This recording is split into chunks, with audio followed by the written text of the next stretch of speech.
My name is Joel Sartore. I'm a contributing photographer for National Geographic. And Photo Arc is a 20-year project. I'm about halfway done to document the world's captive species in zoos and aquariums. I've been doing this about 10 years now, and I'm up to almost 5,000 species. The world has about 12,000 captives. And the goal is just to show the public what biodiversity looks like, so they'll care about the extinction crisis. Half of all species, including species like that guy, the tarantula, half of all species could be gone by 2100, and that would have devastating consequences on all of humankind. So I just want people to think about more than the price at the pump and what's on television, really.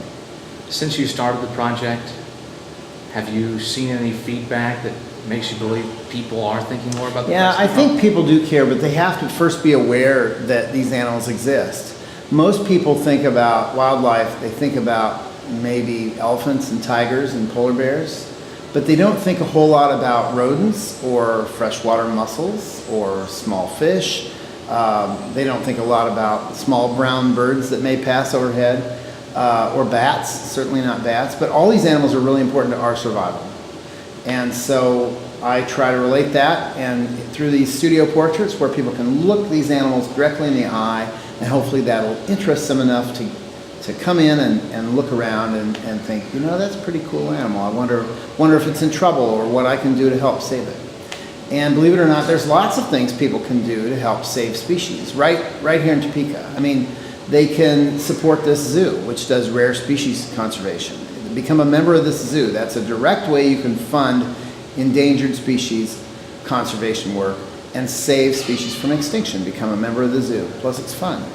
Other things people can do. They can not pour chemicals on their lawns, which end up in the streams and kill amphibians. They can not water their lawns, believe it or not, because then they have to mow it more, and when you mow something, you throw off more carbon into the air. They can buy recyclable materials. They can buy all their goods. Most of the things we buy end up in a landfill within a couple of months, so buy things that are recyclable. They can really watch how they eat, believe it or not. They can eat locally. Buying locally grown foods from a farmer's market is better for your health. It's often organic, and you didn't have to truck it across the country and burn all that diesel fuel to get it to you. It tastes better too. So there's a million things people can do right here in Topeka if they're interested. And they can go to photoarc.com and look around and learn more. The Photo Arc is just my desperate attempt after working for National Geographic for about 25 years. It's my attempt to get people to actually care about the species we share the planet with and be moved enough to want to save them. That's it.